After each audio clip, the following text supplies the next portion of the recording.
I'm going to do some of the exam first and then some of the submitted questions and alternate back and forth. Question 1 on the exam. Does reason have to be man's means of survival? Can you prove this is the only possibility even in the distant future? Now, this is obviously a quest for a deductive proof which will establish that something is necessary on the premise that an inductive proof is not enough. And you could do the same thing with every topic. You know that justice is a virtue, but does it have to be, etc. Let us concretize how you answer this type of question. Assuming the induction that reason is man's means of survival as established in Lecture 2. Question is it possible someday for man to survive by some other means, not reason? Well, the first obvious question would be what means? On what basis do we even guess what it would be? Under these imaginary conditions, does man still have the faculty of reason or not? If you say no, he doesn't, he's lost that faculty, then we're talking about an essentially different species, and the whole question becomes irrelevant, because the question was not will man always exist, but when he does, will reason always be his means of survival? So if, on the other hand, the projection is that he has the faculty of reason, he is like man today, but he need not use it in order to produce. Is that the theory? Well, then that clashes with everything we observed in our induction about production. So we have to say to you, well, what then under this imaginary projection is production? And how does he do it under your new theory? Well, the answer might be, notice, we don't know anything. It's just completely arbitrary projection out of the blue. The answer might be, well, he won't need production. The goods will be here. Well, then, of course, the question is, well, where do they come from? Well, the guy says, I don't know. They're here. Somehow. And then, of course, that reduces to somehow. Or the guy will say, well, he's got a new faculty of production. And it replaces reason. What is it? I don't know what it is. Now, you can see, if you push any one of these people who want a deductive proof of what you've reached inductively, if you push them to project what the alternative would be, they are immediately pushed into committing what pushes fallacy. Anybody can yell it out from around the world. Well, no, but a specific fallacy that an objectivist fallacy. They are asserting the arbitrary. They have to assert the arbitrary. Make up this faculty and this means of production, and these are where the goods come from out of the blue as an alternative. In other words, they simply have to contradict the observations we've already made. If you keep clear before you the facts which you actually induce, then those facts should be built into the very concepts you use. Production means, after you discover its causes, a process produced by the rational faculty. Reason means, among other things, the faculty applied to nature that ends up in goods and so on. And therefore it becomes impossible even to conceive a state of affairs opposite to what you have inductively established, if you have truly inductively established it. Now this applies throughout, and it answers all those questions coming from rationalists. Let me jump to number 2, because I didn't mean to spend 5 whole minutes on that. I thought that was a one-sentence answer. But at this rate, we're going to be here for the rest of the century. 2. In a sentence, write the most stripped-down induction possible of productiveness, and then in a sentence, the most advanced early induction, remembering that it must still be possible to a beginning inducer. And this is something to clarify for you, that not everything you know about a given topic is possible for you to reach in your opening induction. But that doesn't mean that your opening induction is necessarily bare of every higher consideration. There's a certain range, and I'll give you, in regard to productiveness, what I regard as the bottom and the top ranges possible to a beginning inducer. The earliest, the least that you can do, the most stripped down, would be something like this. working to create material goods and services that are essential to survival is important. Now, that is a lot already. You have to grasp the need of working as against just consuming the given. You have to grasp that it's material, not just thinking and coming up with theory. You have to grasp that it includes services. Otherwise, the person doesn't really grasp even elementary production if all he thinks is the manufacture of physical objects. Because so much of production, the vast majority, is physical services that we produce. And you have to grasp that it's goods and services that lead to survival as against any form of creating and reshaping matter, such as robbery, mass warfare, total destruction, etc. So there's a lot that is involved in this elementary induction. But that, I would say, is the most stripped down. Now, on the other hand, what would be the most advanced beginning induction? You'd have to get that much, plus I believe that a truly brilliant person in the right context, perhaps with a certain prompting, could grasp in addition that productiveness is essential psychologically on some level, perhaps essential to a purposeful life, essential to a life that has a meaningful direction, essential to an organized life, essential to a life in your control. In other words, as against being merely one of the sides of life and social relations being another and recreation being another. The crucial importance of productiveness to the quality and control and meaning of your life. Now, I don't think you have to grasp that. That could certainly be a later derivation. But, for instance, I'm no genius, and I understood from the very beginning that your life was nothing without a productive purpose. That was way before Objectivism. Now, to be sure, I got that from my father, but he also is no genius. So this is something that I think is conceivable from early inductions, because you look around you and you see, your mother washes dishes and goes to parties and so on, and what kind of life is that? And so you've got, not everybody's mother, but you've got a basis inductively to see who does something with their life and who doesn't. Now, that, I would say, is the most advanced. Now, let me give you as an example the kinds of things that I think are impossible to a beginning inducer. That production consists of adjusting nature to man's values rather than the reverse. That is already a metaphysical interpretation of production that is far beyond any beginning induction. Or that mind and body are both essential to production, the intellect and the physical. That's implicit, but the explicit statement involves the integration with another whole issue, mind and body. Or the crucial moral importance of production. That involves a whole moral philosophy, a whole theory of morality that you couldn't have at this earlier stage before you discover production. Or the role of production in history, the role of the Industrial Revolution and so on, as a sweeping overview of man's life showing the role of production you couldn't expect at this stage. Or that it's the only means of sustaining the values of reason, purpose, and self-esteem throughout a lifetime, which is a much more sophisticated formulation than merely it's essential to a purposeful life. All of that is higher level stuff which you couldn't begin to get. So what you should learn from this question is that there is not one stripped down basic one. I usually take the earliest, the easiest, and sometimes slip in a little point that's not really the easiest, but it's pretty easy on the grounds that that'll grease the wheels to another lecture. But I'm showing you here explicitly on this question that you do have a certain choice, a certain range, depending on your context. Number 3. Are you getting something from these answers? Would one person around the world want to say yes? Yes. Yes. Yes, Leonard. Okay, thanks. Yes. Why should the voice quality is not real good, Leonard. Sessions 5 and 6 to improve it.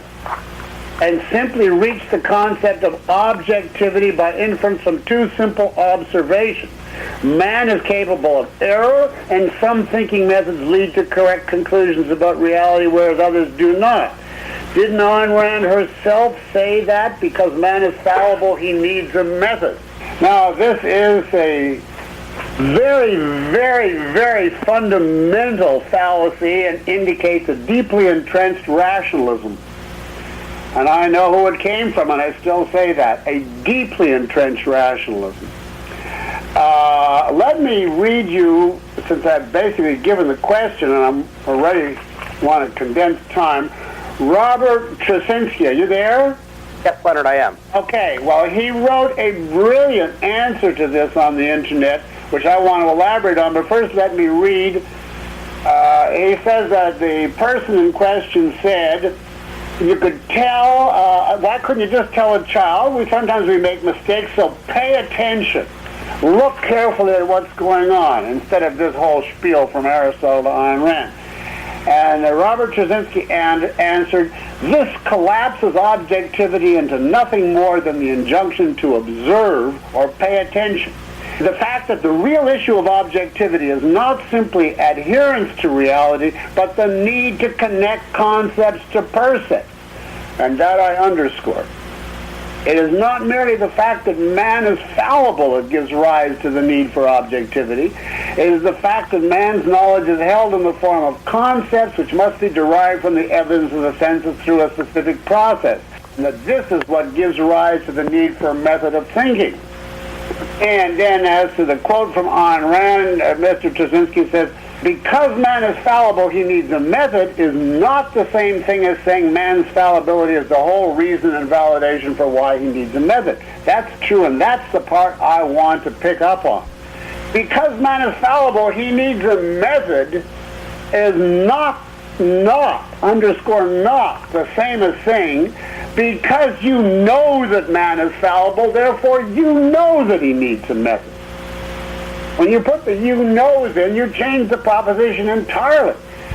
Because man is fallible, we know after Aristotle that he needs a method. But before that, we know he needs to do something with his fallibility, but what? Should he pray? Should he obey? What should he do? And now, those of you who like symbolic logic, I've worked out a ghastly formula to cover this. If X, then Y does not imply, if you know X, then you know X implies Y. How's that? Yes. In other words, don't ask me to repeat it because it's worthless. That's what symbolic logic is. But I'll give you a few examples. What is simultaneous in reality is typically hierarchical in cognition, and therefore cannot go from A implies B in reality to if I know A, therefore I know B, because it may take you centuries to grasp that. Here's another example. Because man is mortal, he needs to hold a code of values whose life is the standard. Does it follow that because you know man is mortal, you know he has to hold a code of values whose life is the standard? That is bizarre. That is complete confusion of what is simultaneous in reality with what is hierarchical in epistemology. Or here's even a better one for this rationalist who quoted, because man is fallible, therefore he needs a method. How about this one? The whole universe, as we know, is interconnected. Any fact implies any other fact. Therefore, if you know any other fact, you're omniscient.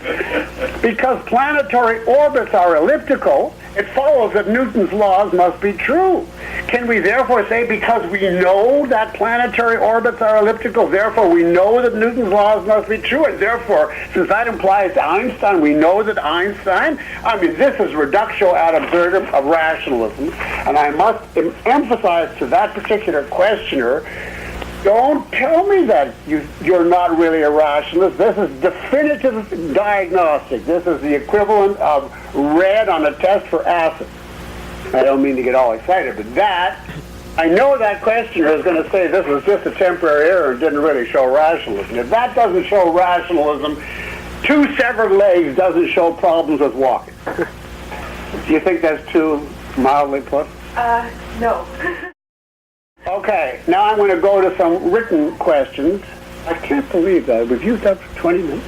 Good Lord. Well, maybe I'll try to go briefer, but you see there's so much to say on these questions. Here's some written questions now that I've collected the ones, I can't answer every written question, but the ones that have something to do with the general subject of induction. Every narrower conclusion always be reached via induction, even when deducible from some broader principle. It seems that it should. For example, the lengthy induction you went through to reach justice is far more real and more convincing than the syllogistic deduction, egoism is good, justice is a form of egoism, therefore justice is good. This deduction is too floating even if egoism is completely clear to you. My answer is egoism cannot be completely clear to you before you induce justice. So, it's not a question of pitting induction against deduction. You wouldn't get the premise for your deduction, namely justice is a form of egoism, with being in induction. Now the question goes on, even in applying justice in a particular case, it seems that you don't just mechanically go through a deductive syllogism. In considering, say, whether to hire a qualified applicant, you decide that justice demands hiring him. You don't simply say to yourself, justice is good, I'm condensing here, hiring the more qualified person is just, therefore hiring this person is good. Instead, you also redo the induction by which you initially determined that justice is and why it is good. That is, you think of why you must evaluate this person, you see how he benefits your life, how hiring the unqualified would harm you, how the former has done something that ought to be rewarded, etc. I agree. The deduction in all these cases is your guide, your program. The chewing of it is the redoing of the generalized induction in concrete cases. And if you don't do that chewing, you are just turning your broad principle into a dead generality. You should, every time you do an act of justice, you should re-see it as an instance of an induced principle. So I agree with that question. And then the questioner goes on, is this a spiraling combination of induction and deduction? I would say yes. And then he says, is pure deduction then appropriate only in the most concrete applications? I would say yes. When it applies to literal concrete, then it's applicable. Socrates is mortal. Now a whole bunch of more questions on induction submitted by, I'm not giving names. How does one distinguish between what can be taken for granted and what needs to be induced when you're starting from scratch? For example, I took for granted, he says, volition, the link between ideas and values, I think he means between ideas and action, and sex as an end in itself. Whereas I said what you have to induce is the necessity of a method guiding thought, consciousness as possessing identity, and life as the standard of value. So he wants to know, where do you draw the line and how do you start? Now I want to say in advance here that this is a procedural question only. Ultimately, everything must be validated when you reach the total philosophy. So it's only the question of where you start on your preliminary inductions that you take for granted something that you haven't fully validated. The only thing you can literally fully always take for granted is perceptual self-evidence. But anything beyond that, even elementary value judgments, have to ultimately be validated. The point is, you take for granted whatever you have a contextual validation for. That's what I meant by common sense, an early contextual validation. And that means, not simply can you give a reason, but can you, within the total of your limited knowledge at the time, give a reason which involves no contradiction to the rest of your knowledge. If you can give even one reason which contradicts nothing else you know, that is sufficient at that stage in your knowledge to say this is a value or this is a truth. And I think if you go through, you will see that we can't give a full definite validation of honesty, for instance, at the very beginning. But we can say one thing. If I didn't tell the truth, and it's okay to lie, then I couldn't trust anybody, and the whole system of communication would break down. Now, that's a kind of pragmatic thing. Or, if I tell the truth, if I lie to him, he can lie to me, and that's going to hurt my feelings. That's going to be inconsistency, the golden rule type argument.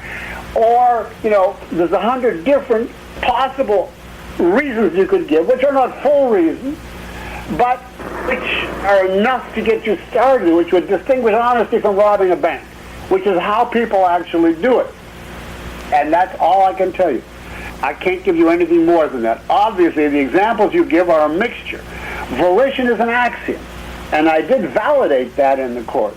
But an axiom is reducible to the directly observable. The link between ideas and action, if that's what you mean, is a self-evidency that can't be proved, and it can be established only, its objectivity can be established only via reaffirmation through denial. In other words, if you say, my ideas have no influence over my actions, that is tantamount to saying my tongue is clicking right now without relation to my thought, and if so, you go and click it at somebody else. And sex as an end in itself is not a self-evidency in any way, and I said at the time, I'm accepting this as a proposition only subject to stating at the end of the lecture the metaphysics on which it rests. So that is in no way acceptable as a self-evidency or a contextual beginning point. That you can't have a view on sex except you can simply say this. This is pleasure, it's great pleasure, and everything I do is for pleasure, so I'm going to just simply say this is like everything else. That doesn't give you a great foundation to go on, but it gets you started, and in that sense, maybe you could start with it. But in a major way, you couldn't objectify that except by getting rid of the supernatural metaphysics. Now, the other ones that this person states are obviously extreme abstractions, would not reach at a beginning induction.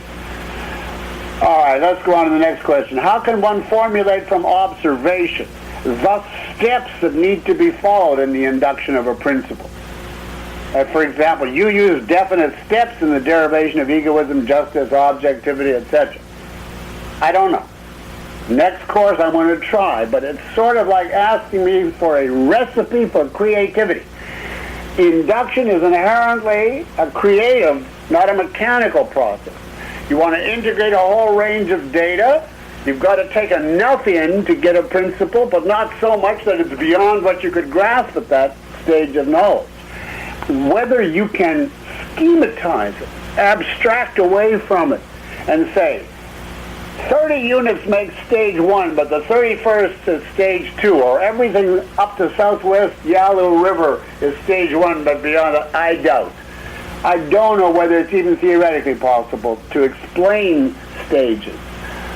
You just jump from one essential to another. If you look at what I've done, I have in my mind about 25 essentials of objectivism arranged already from perception on through.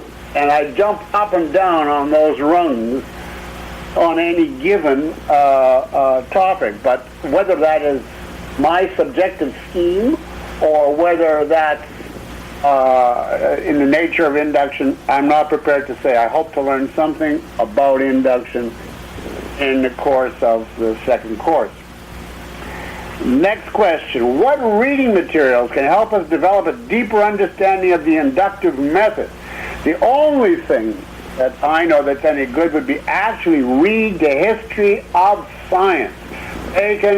But I would specifically say read the historical development from Tycho Brahe to Newton, because that is the crucial area where they went from scientific observations to broad principles governing the whole universe.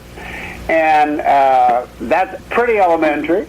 And if you know that, if you know the data there, I think combined with the philosophic data, you would be in a great position to understand induction as such. I don't know that science well enough, so I don't think I'll ever understand induction really properly. But if you want to and you're young enough, I would suggest learning the history of physics with a special emphasis on the period through Newton. Now, Dave Harriman, are you on? Yes, I am. You want to add any period of physics that would be particularly valuable for them to study, and what book has it? in 1 minute?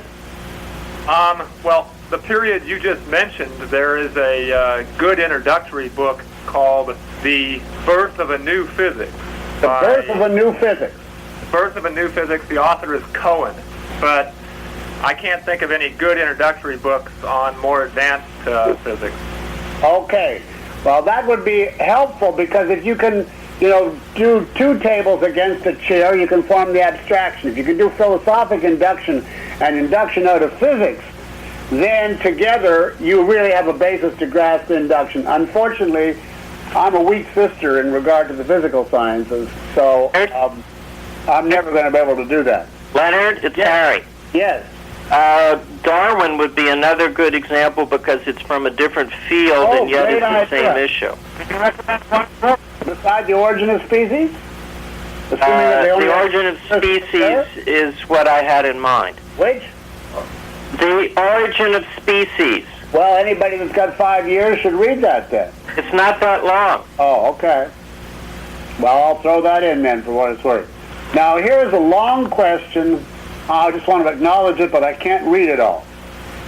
As somebody wants to know the relation between induction and reduction, I think rather than read this long question, I'll simply say to this gentleman that the two are the mirror reverse of each other. Induction is going from concrete up the hierarchical chain to get broad, higher-level abstractions, and reduction is starting with higher-level material and going back step by step, reconstructing the steps you took back down until you reach sensory data. Induction starts from zero knowledge. Reduction starts from a highly developed knowledge, but usually, unfortunately, gained from somebody else. So when you ask which is easier, induction in a way is easier because you do it right from reality. In reduction, you have to start from advanced knowledge, work your way back to reality, and then turn around and do the induction. So it's very, very difficult to say which is which. And this person says he doesn't know whether to thank me for a course on reduction or a course on induction.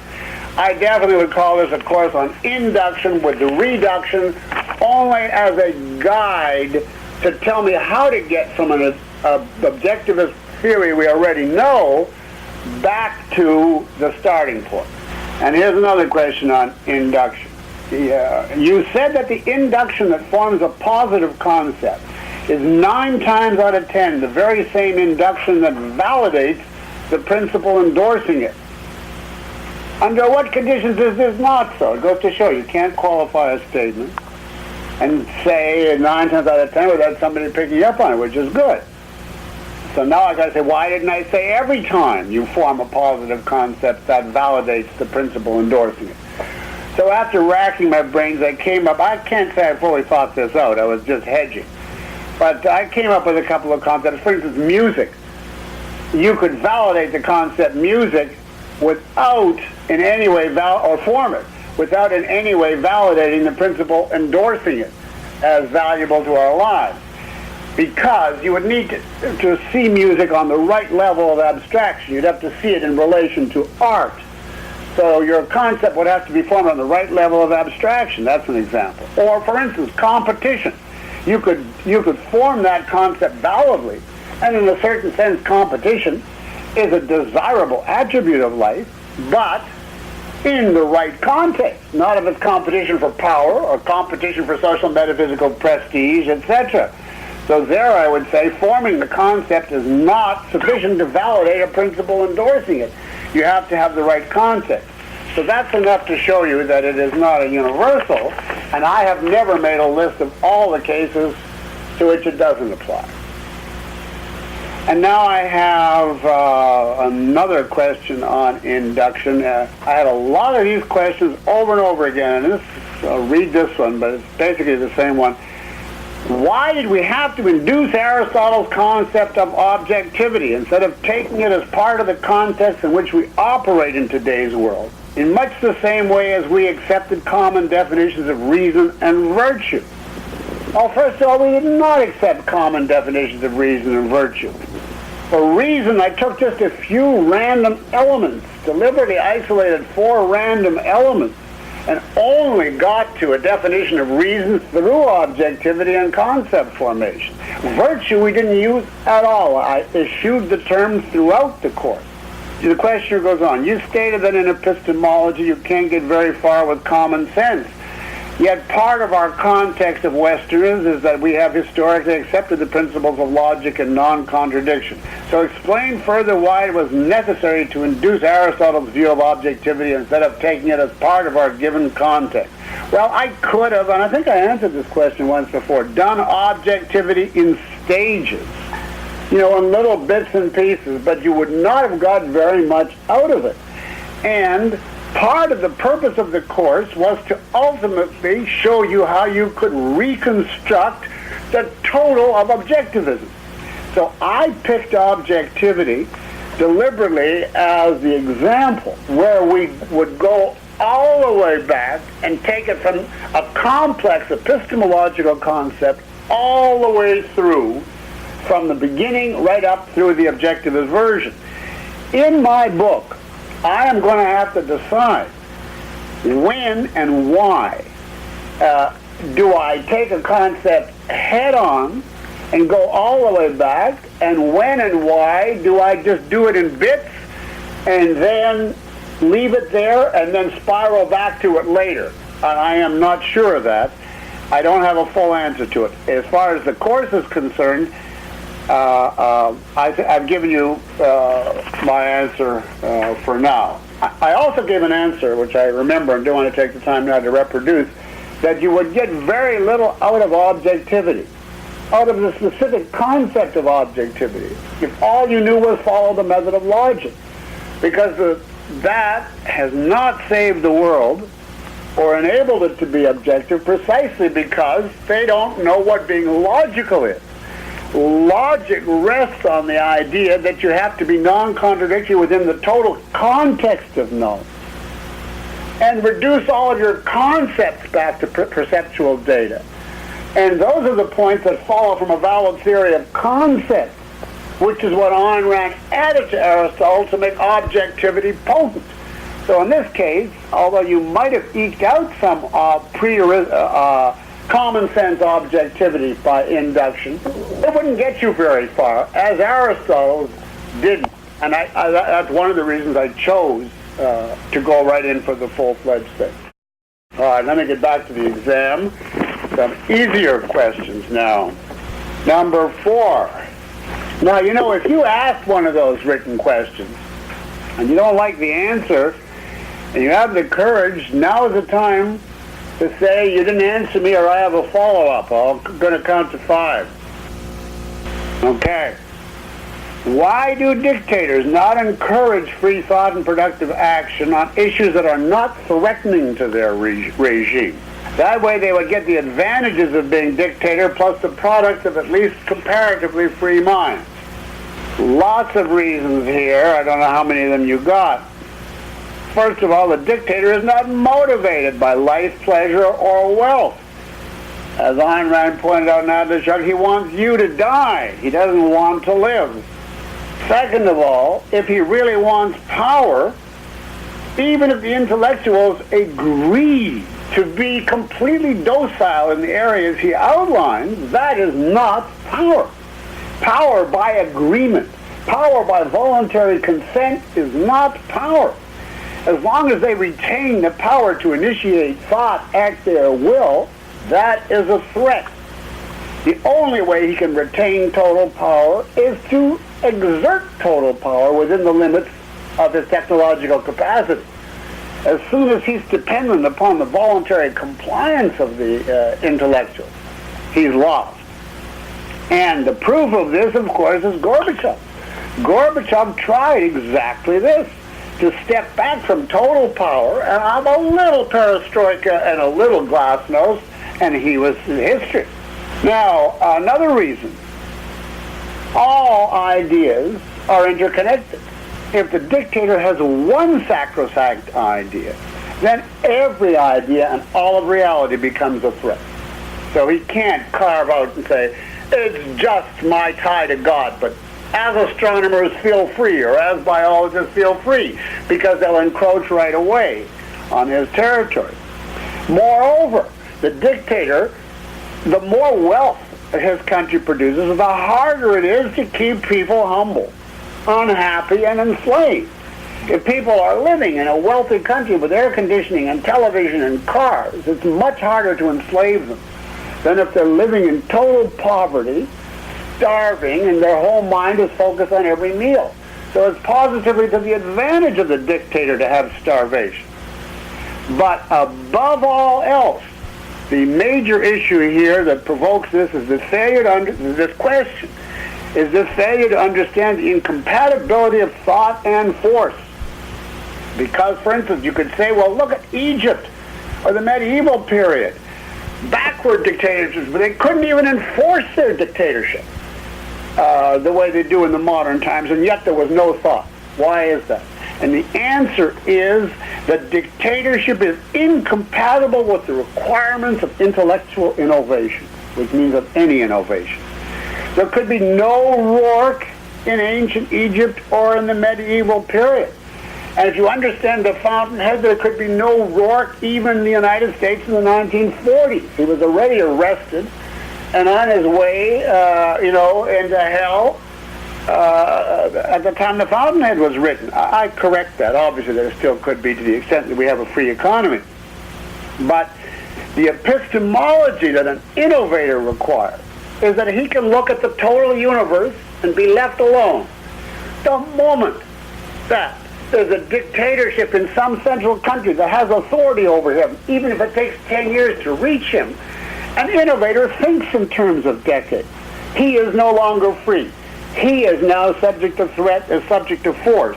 There is an essential contradiction between the requirements of innovation and the essence of dictatorship, however efficient the dictatorship.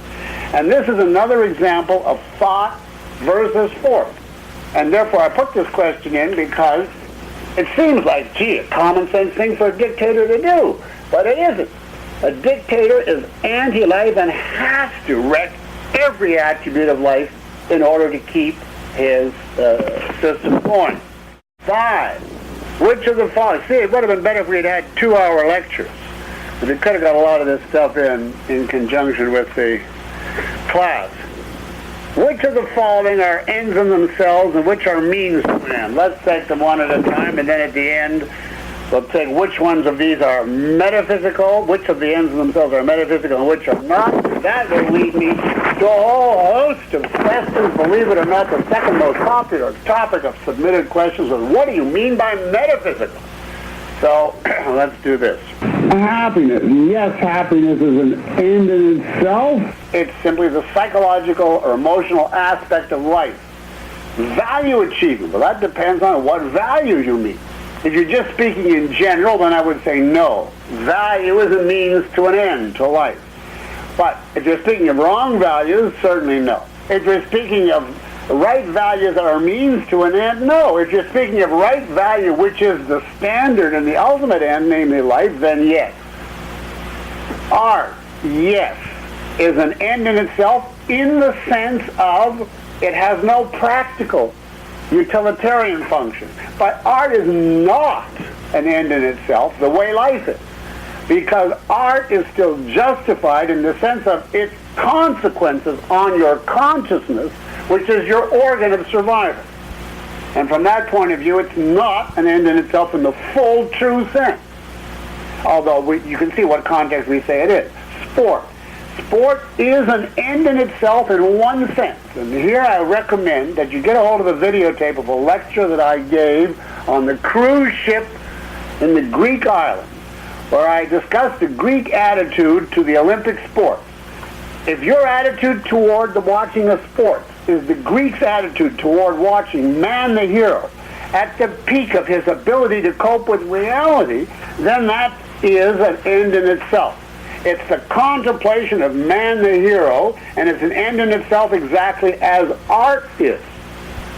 However, most people, when they bet on the Knicks, are not concerned with arete, or metaphysical virtue, embodied. And in that sense, sport is not an end in itself. If you're if your interest in sport is relaxation, sociability, rivalry, competition, winning the bet, whatever it happens to be.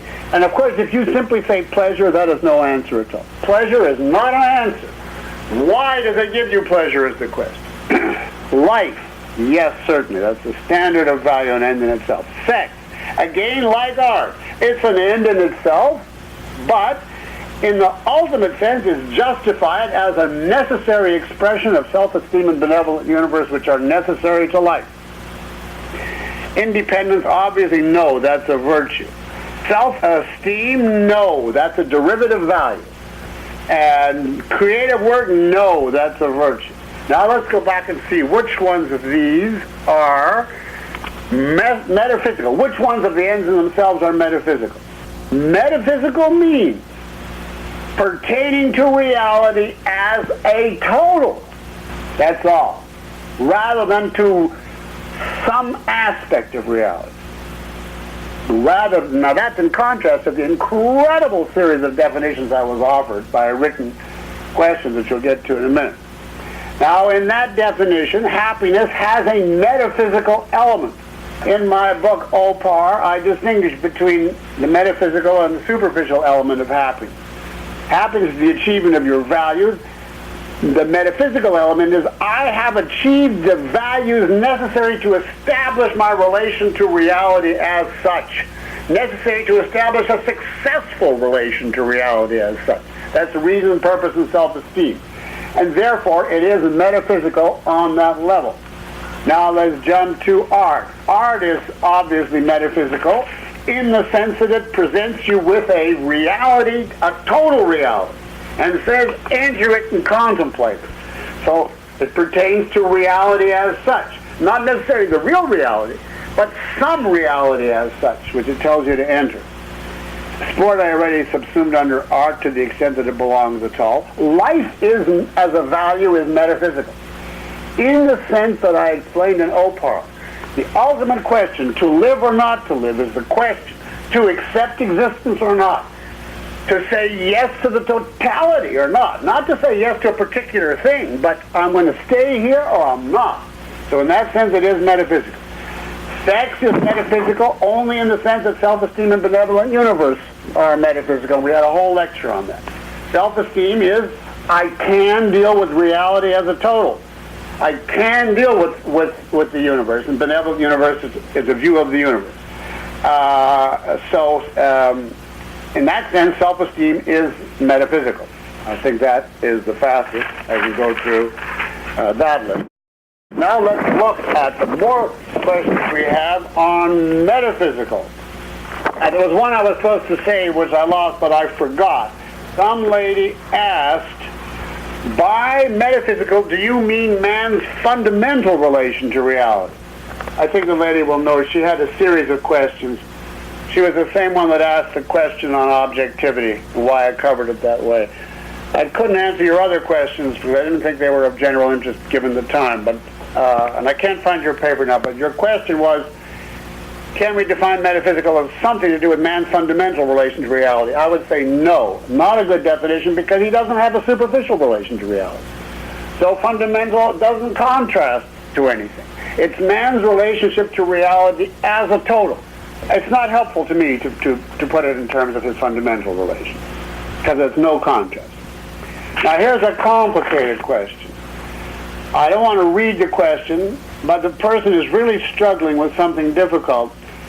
And it amounts to, how do you relate your concept of the metaphysical to the objectivist distinction between the metaphysical and the man-made? And in effect, if I rewrote this person's question, it would amount to this.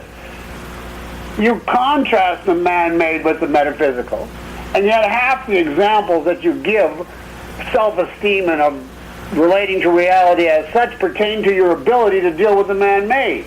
So aren't you in a contradiction? That would be a clearer statement of what this person is wrestling with. And I appreciate that they are really wrestling with it. Let me try to answer that. This is not an easy subject. There should be a whole session simply on what does it mean to cope with the man-made. How do you cope with the man-made? Or, to make it even more enigmatic and intriguing, in what way is the man-made have to be regarded as metaphysical by you? Which makes hash of everything, and I just said that deliberately to baffle you before we run out of time. But the way I would put it is like this. The fundamental distinction is the metaphysical versus the man-made. This is an objectivist distinction. It's not a universally accepted. Metaphysical means that which pertains to reality as a total. The man-made, that which is produced by man. And it results from the fact that man has consciousness, and consciousness has free will, has choice. So there is a distinction. What man chooses as against what is there in nature. But we must remember that consciousness remains a fact of reality. And its choices have consequences. And after it has made certain choices, those consequences to other people are facts outside of their control. They're facts of reality, which they have to recognize. And if they can't cope with those, they can't cope with reality. So, metaphysical means pertaining to reality as a whole. Your self-esteem requires the ability to say, I can cope with reality as a whole, including the man-made. But this is what's really crucial.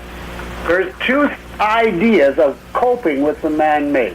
One is disastrously vicious, and the other is essential to virtue. Now, the vicious example of coping with the man-made is purposefully put by Ayn Rand in the tunnel catastrophe scene in Atlas Shrugged. There was an attorney on the train that prided himself on the fact that he can get along in any system. And she had him annihilated for that proposition because he was an example of someone who said, I can cope with anything, including the man-made. In other words, even if men are irrational and leap off a cliff and take me with them, I can survive. So she showed him wiped out.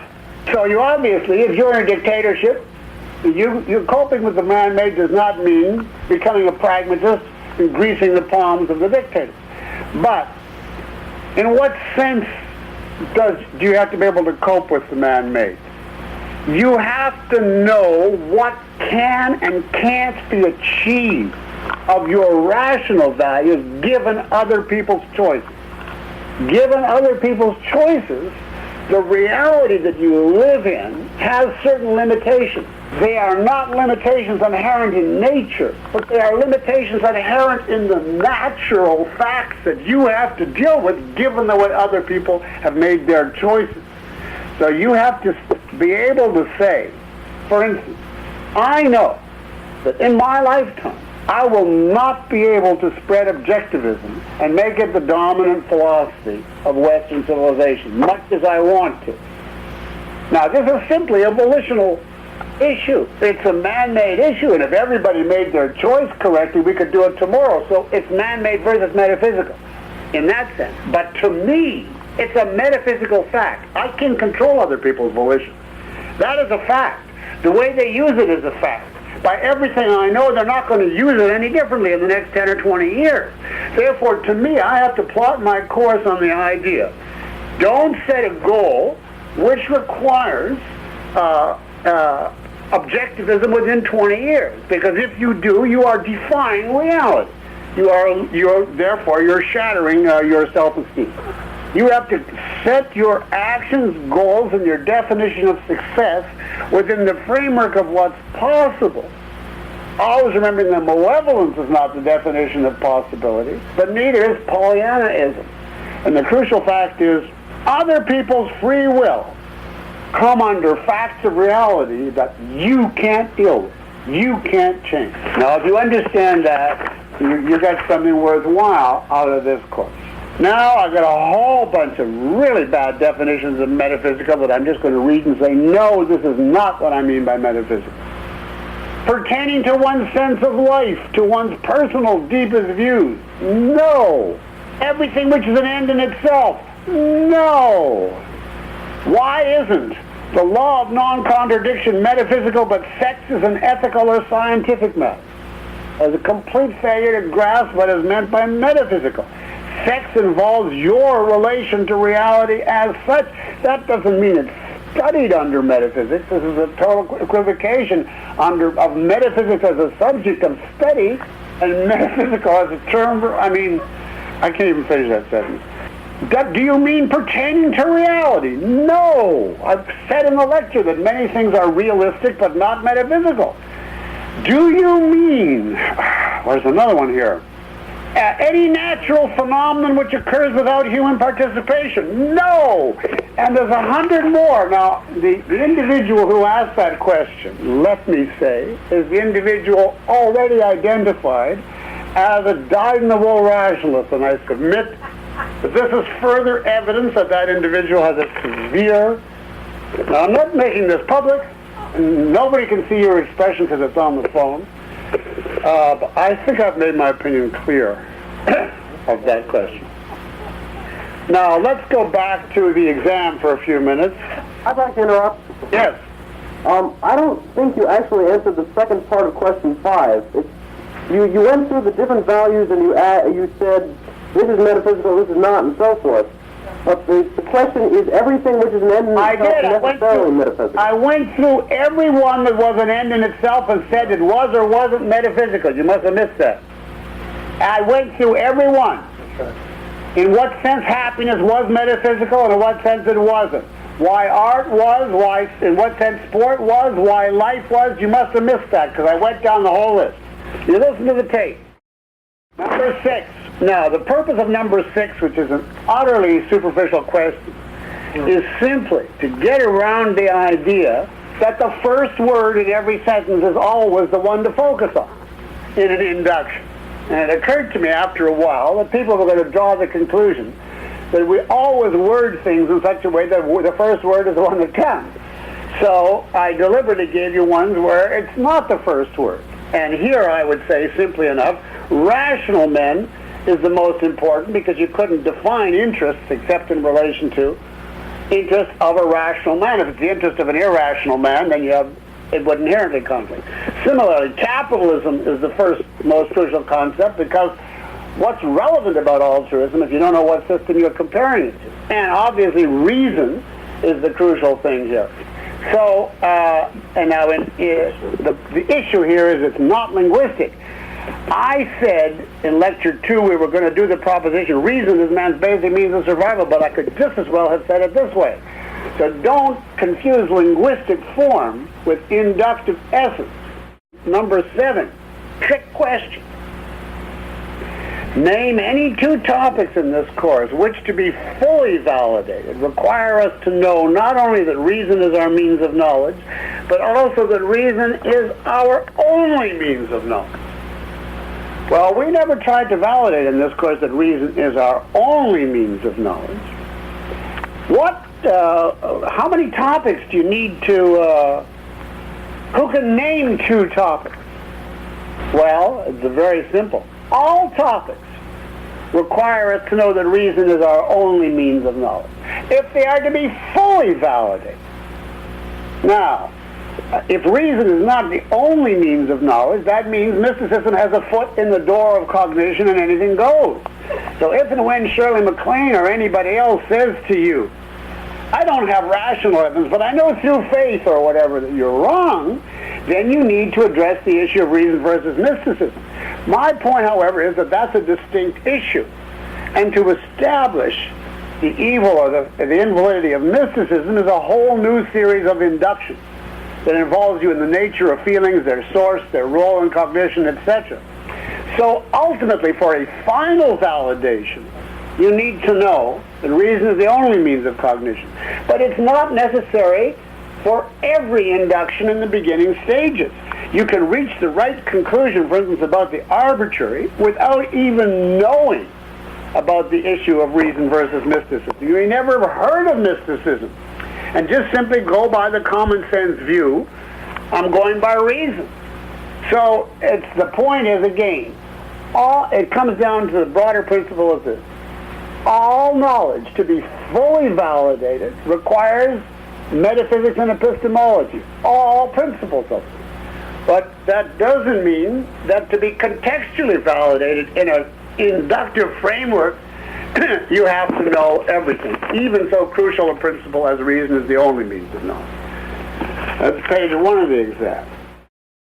Now let's go to 8.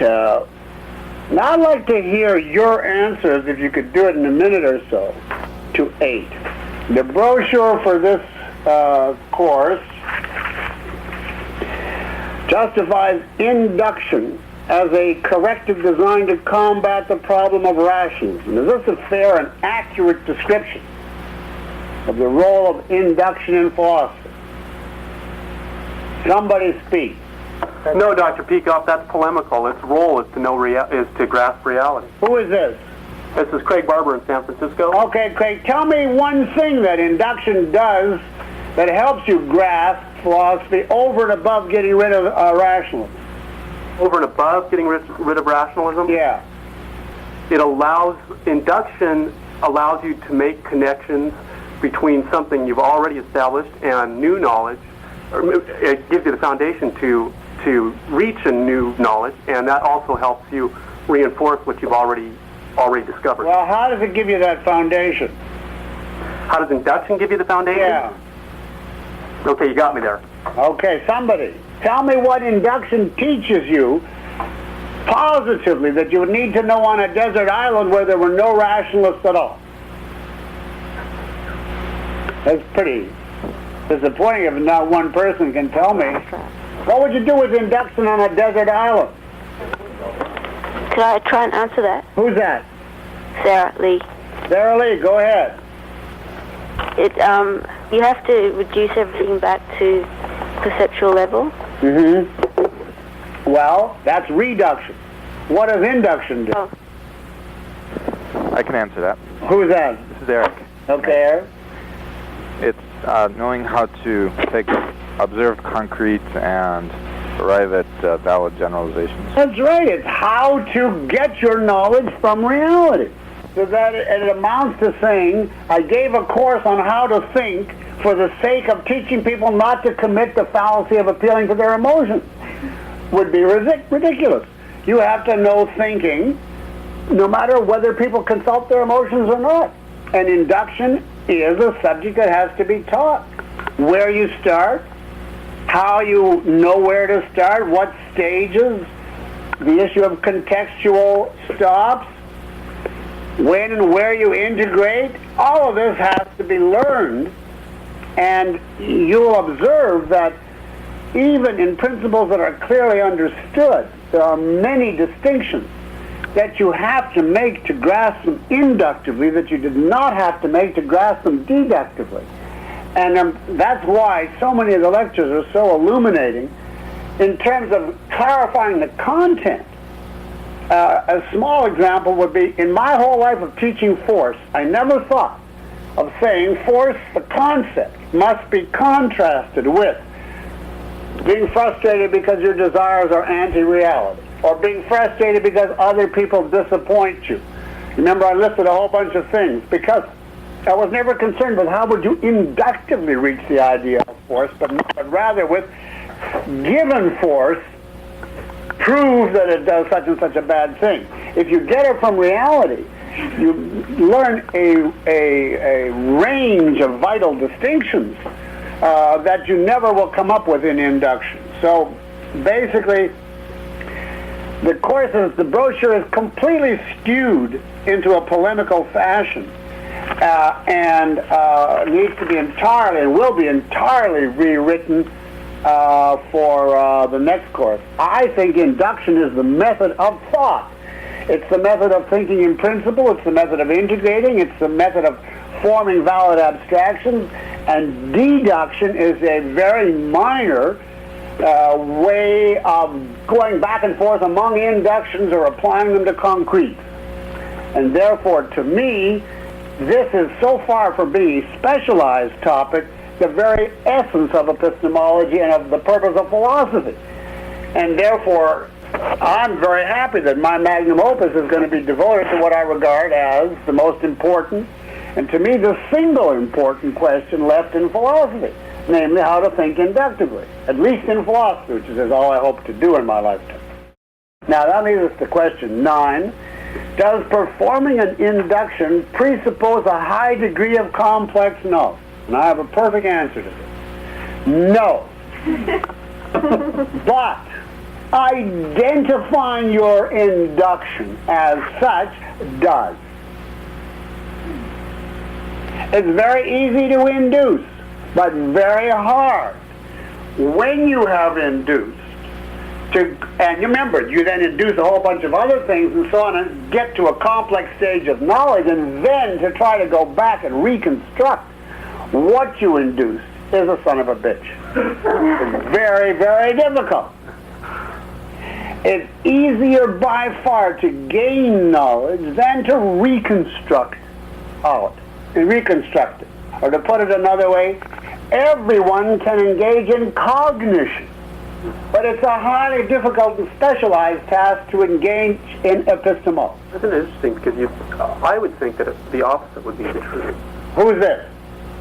I'm sorry, Dr. Peikoff, I didn't realize I was unmuted. Yeah, who is that? That's Craig again. It just... Oh, the opposite is not the truth. I know it's not. I know it's not, but I just, off the top of my head, it would seem that the opposite would be the truth, that it would be easier to retrace, but I don't believe that. But okay, well then let me just show you, for instance.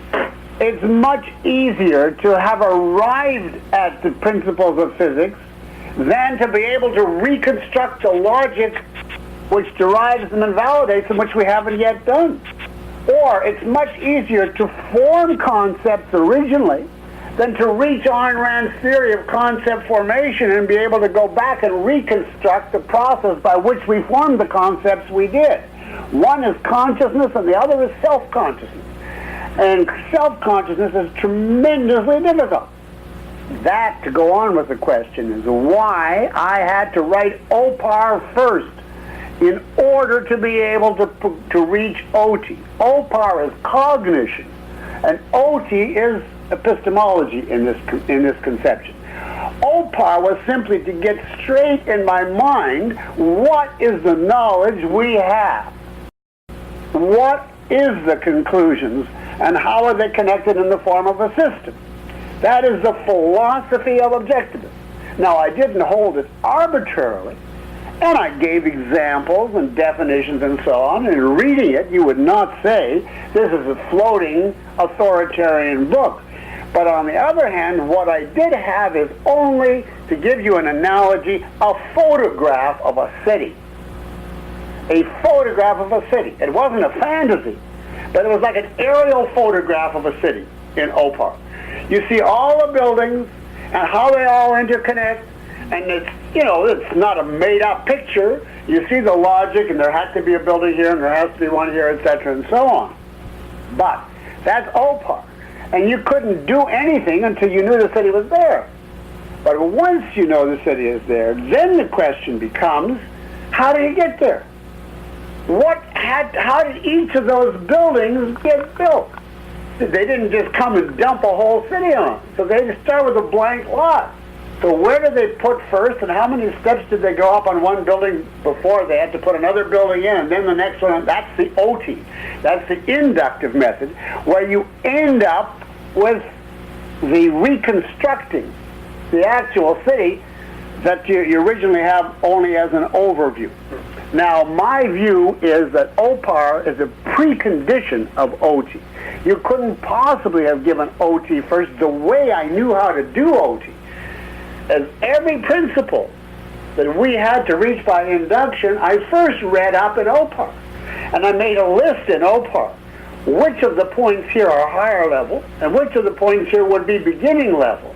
And how would one have reached this inductively, which is an entirely different question from what is the essential content of this as an adult, and how does it relate to the essential content of the rest of the philosophy, which was the question being asked in OPAR. So, I'll get to you in a minute, Amy.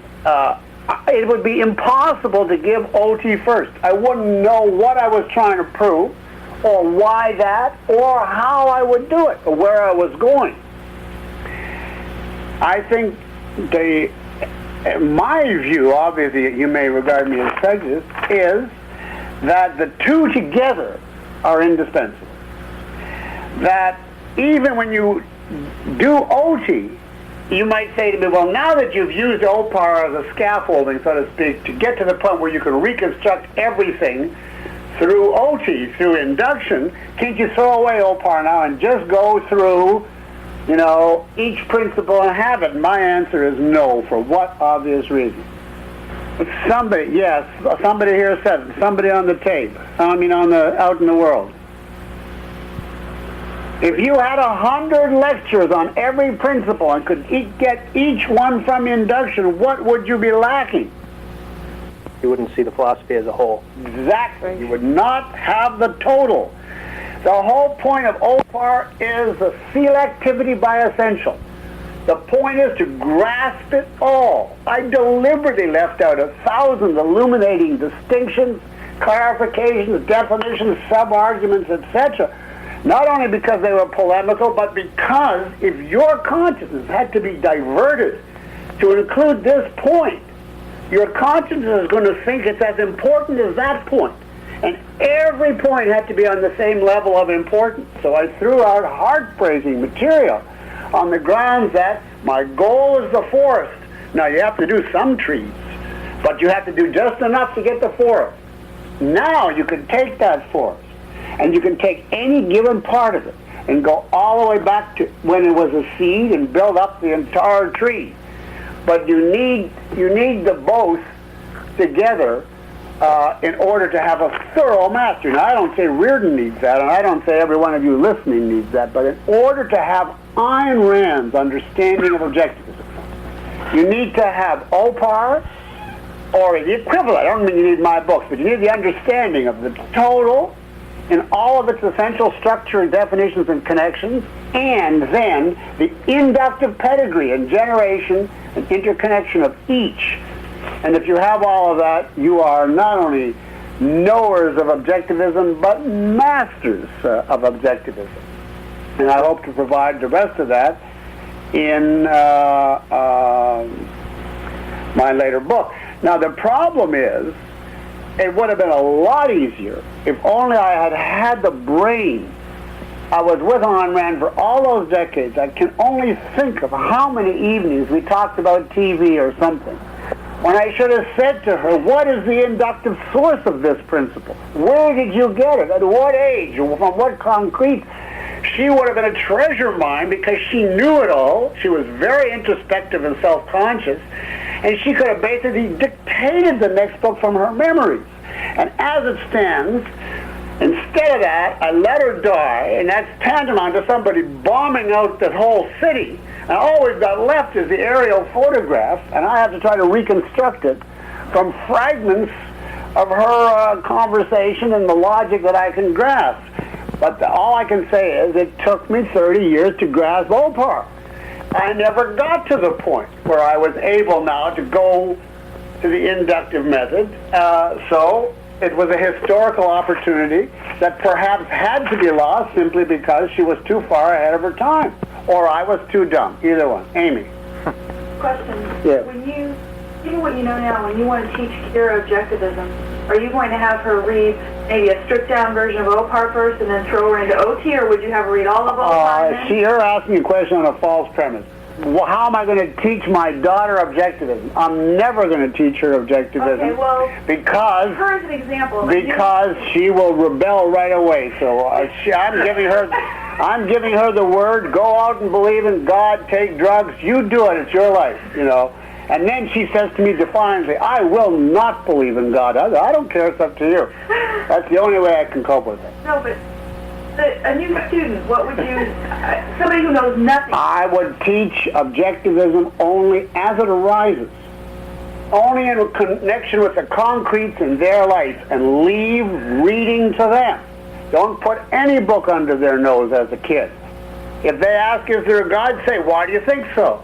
If they say, should I lie? Say, well, what are the arguments pro and con? I meant a new student who's mature enough to say, I want to undertake this as a discipline. Oh, so you want me to say if I were giving an organized philosophy to a student, not a child? Right, who's never seen any. Who's never seen it, he'd have to have OPAR before OT. In total or in a structure? Well, it depends what his context is. To teach a general philosophy, I would teach OPAR first, and I would regard OT as more specialized, even though motivationally, any given chapter in OT could be more interesting to a beginner because you go right from his own experience.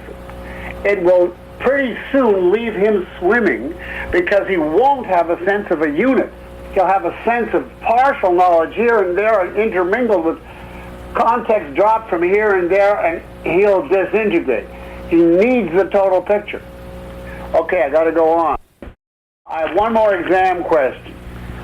Integrate the following pairs of objectivist ideas selected at random. Just let me say, this is why I regard my last book as indispensable and do not intend to die until I finish it, because I thought I had finished my objectivist work with OPAR, and I now see that it is essentially unfinished. Not simply that, there's always ways to add and apply and so on, but the core presentation of the philosophy as such is not finished until the OT version is in print. At that point, I can die content, so you can be sure I'm not dying until 2005. Now, number 10, integrate the following pairs of objectivist ideas selected at random. Now, you can do this at great length or briefly, but I suggest this to you at a party. Take 20 strips of paper, 4 from metaphysics, 6 from epistemology, 5 from ethics, 5 from politics. Put principles on them, stick them in a hat, pull out any 2, and the person has to indicate the integration. Now, for instance, concept formation involves measurement omission. Man needs the guidance of moral principles. Measurement omission is essential to concepts. What are moral principles? Abstractions. Moral principle means living by abstractions, by concepts that tell you what values to act on and what values not to. What does that mean we have to do with all of the choices that we're confronted with? We have to omit their measurements and just consider the essence, etc. So that is simply an obvious application. The primacy of existence and the value of self-esteem. Primacy of existence means your commitment to reality. You are saying, my allegiance is to reality which comes above consciousness. And what is self-esteem? The value of being able to deal with reality, because it's the primary. So, it's obvious. The cause of happiness and romanticism is the highest form of art. The cause of happiness is the choice and achievement of your values. And what is romanticism? The form of art which presents the choice and pursuit of values as the essence of life. So they have in common values and choice, you see. So, I really did choose those at total random. You can do even better. We used to get, for instance, the validity of the senses and private roads and have to connect those two, and that's a lot trickier. Now, that takes care of the exam. Do I have any questions on the exam? I still have a lot of unanswered questions. But if there's any questions on the exam, that's all I had planned to say about it. Okay. Did you learn something from the exam? Nobody did? Yes. Yes. Okay. Yes, but more from the a while to know, because I spent work on that exam, and it was not just a regurgitation exam. It was a really tricky exam, which I would have dreaded to have to grade.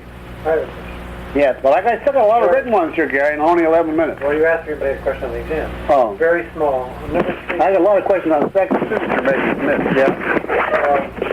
Yeah, I'm sure there's an obvious answer to this, but why is objectivity in parentheses? It's a typo. Oh, okay. Should have been in quotes. All right, question about my future writings. Oh, no, something like that. During one of the lectures, you said something about inducing induction. Would you elaborate? Well, I mean inducing its role in cognition, its essentiality, which we've basically already done. We've had enough instances across enough range. And inducing its features, going through enough induction so that you can say, where does an induction start? What stages does it go through? When do you have enough examples? I am not yet ready to do that. And I don't think I would ever be ready to do it simply from philosophic induction. That's where you would need scientific induction. So you have two entirely different realms, and maybe, as Harry says, biological, physical, and philosophical, and maybe psychological if there was any knowledge in that subject. Then we would really be able to abstract away what is induction. But all of that would be using induction to induce the rules of induction. Now, at the end of your course on 8th grade plays, you said you're going to write a book on the history of the world. Will you integrate that with your new book on induction? Well, now that I've become an inductive monomaniac, I'm not going to write a book on the history of the world, but I'm going to do some reading on history, simply to cull out historical scale examples that I can use in my new inductive course. It would be nice to know something about 8 or 10 centuries, so that before you give a course spanning them. Would you say something about the study of history and how it should be done? Only two things. Study in essentials. Do not study the details of Alexander the Great's love life. And ask for the great why. Why did Greece become the first pro-reason secular civilization? Why did the medieval period come to an end? Why did Catholicism rupture into Protestantism? Why did the Industrial Revolution take place in England? That is what history is supposed to be. And then look for principles in your answer. That's the exact opposite of the way history is studied in today's universities. It's petty details, causeless, and inexplicable. Now, you've mentioned many times that you're going to talk about how to think in principles. Will you integrate that with your new book? Yes. Anything I know about that is going to be in the new book, because the new book is my last book. And it's going to throw in the kitchen sink, but this follows directly how to think in principle, because the whole essence of induction is how to reach a principle. So inductive thinking will definitely cover that. Now, I've got a bunch of miscellaneous questions in 7 minutes, but some of these are good, and some of them I'd like to answer even though they're not so good. So I'm going to do what I can. And we said I could steal 5 or so minutes. So, but I have to correct one here. One gentleman said, and he will know himself, I think you said in the last half-hour question period that objectivism is not completely validated. No, I did not say that. I said it is not completely validated in that course. All I did was take 6 or 8 principles in that course. So he goes on to say when and how and who is going to validate it. Ayn Rand already validated it 100% in her writings. God forbid you should think that I say objectivism is not yet validated. Now, I think I'm going to omit that one. I'm trying to get ones of general interest. Here's a whole bunch of short questions that I think I can give short answers to. Can one make the distinction between objectivity with regard to concepts versus objectivity with regard to principles? For example, the laws of physics from a historical perspective. Can one say that objectivity with regard to concepts came first implicitly, but objectivity with regard to principles came first explicitly? Yes, I think so. This is a tragic historical fact. People grasped that you need a method of validating principles objectively, and principles are made of concepts, before they grasp that you need a method of validating concepts objectively. And I think this is a tragic fact, because it delayed a valid theory of concepts, but perhaps an inevitable one, I don't know. It's an interesting and intelligent observation. I have heard, this is all from the same person, all excellent questions. I'll only give the screen credit. Can I give screen credit if it's all good questions? To the questioner who asked that, do you care to identify yourself? Oh, yeah, it's Glenn. All right, the Glenn Roy session. These are all good questions from Calgary. Except for one, which is not philosophical. Number two, in regard to inducing consciousness, I have heard that it was Augustine who first identified the concept of consciousness explicitly. Is there any reason why Aristotle could not? Good question.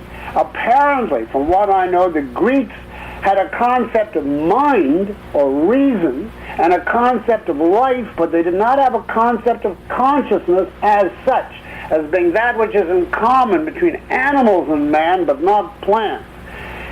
Augustine is given the credit as being the first because he anticipated Descartes in the form of si fallor sum, which is a form of cogito ergo sum.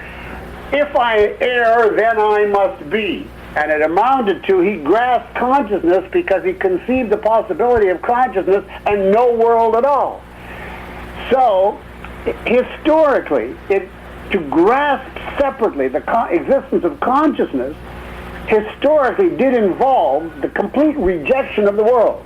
Augustine was able to identify consciousness only because he separated from the world entirely. Hopefully, this is not an epistemological necessity, but it did work out that way.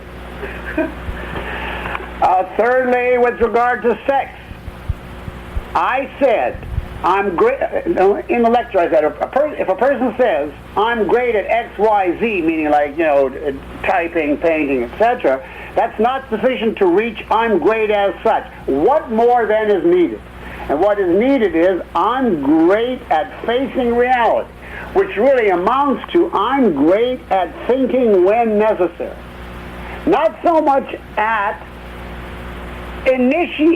performing the skill perfectly, but at initiating it when necessary and struggling to get clarity. That's what you have to be great at to have self-esteem. That's the real thing involved. At what age, roughly, can a child feel I'm great as such? Judging by Ayn Rand, I would say 12, because that's when she reached the ability to think abstractly. I mean, they can think well of themselves before that, but they're basically kids. Justice. When most people think of justice, the thing they primarily think about is punishing criminals, not evaluating men. Is this natural, or is it a consequence of a bad culture?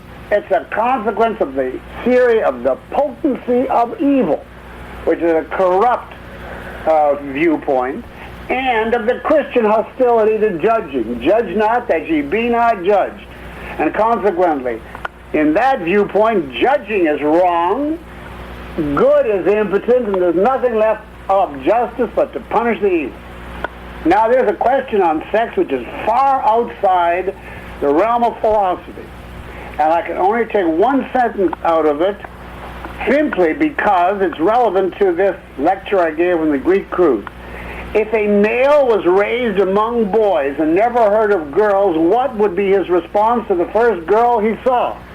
Now, that is obviously not directly connected with objectivity and thought versus force. I'm being sarcastic. I mean, that's outside of our course totally. But my answer would be, does he realize she is human or not? The Greeks, for instance, did not realize that women were human in the full sense. And here I suggested you listen to the lecture I gave on the cruise, because I explained why Greek homosexuality at that point was an anthropological necessity of their rationality. And I recommend that to you if you want an interesting viewpoint. And then finally on this long list, from Glenn, is the inductive approach always the best method of communicating a philosophical idea to someone? Can this be taken as a hard principle of communication when communicating abstract ideas? No. It depends on how much time you have. It takes a lot longer to do induction than deduction. On how complex the subject is. On what the audience's motivation and context is. There are many times where you have to condense, simplify, make a connection. I spend half the time on the radio deducing one thing from another because Andrew is holding up a sign saying 30 seconds, 20 seconds, so I say, therefore, the end of the world. We'll be right back after these minutes. Now, our time is up, and I have one sheet that I didn't get to from Austin, Texas, a whole bunch of interesting questions on sex. Yeah, I know, that's the end of the time, but your own said I could have 5 minutes. So, this way, I think sex is of general interest, and I can answer briefly, and that'll have to be the finale. Unless there's somebody out there who wants to ask a question directly on the course, go right now. Okay. A lot of short yeses and nos, and I'll get off within 5 minutes. What should you do if you can't be with your highest value? She doesn't want to be with you, or you haven't found her. Should you be celibate? Answers. There can be a value high enough for love, but not for marriage, in which case, have a long-term affair. Or, there is such a thing as masturbation, which Ayn Rand regarded as the means of being self-sufficient sexually in an empty world. And above all, keep looking and dating. Don't give up, because it's always possible to find somebody. Now, you asked me later, so let's take it here. If you can't be with your highest value, what's wrong with having sex with people you admire? Even if you don't want to spend the rest of your life with them. As the old joke goes, she's not Mrs. Right, but she is Mrs. Right now. Of course, sex with your highest value would be more enjoyable. Does that mean that sex with high values wouldn't be enjoyable at all? Why can't there be a continuum of pleasure? For instance, Atlas Shrugged is the greatest novel I've ever read, but that doesn't mean I'll never read anything else again, etc., etc. Now, you get the idea of the continuum theory. Now, my answer to that is, you can be with people that you admire, depending on what you admire them for. Not if you admire them for being a great carpenter, or even for having a great instinct. The point is this: sex is self-revelation, self-flaunting. That's the pleasure of it. It's not just the physical. If you're rational, therefore, it must be with someone who can grasp and value that level of message. If so, okay. If that's what you're admiring in the person, that's fine. But any lesser level of admiration is irrelevant to sex. As to the idea that it's all degrees up to a point, I think in work as in sex, there is such a thing as your utmost absolute top value, and then there's a value that is serious and high enough that if you can't have the very top, you would make a lifetime commitment to this. But it's a cutoff point. It's not a continuous commitment all the way down, either in work or in sex. For instance, that's obvious in regard to sex, but the same thing is true in regard to work. If you couldn't have a work as an architect, I don't think he would necessarily say, I quit, I commit suicide.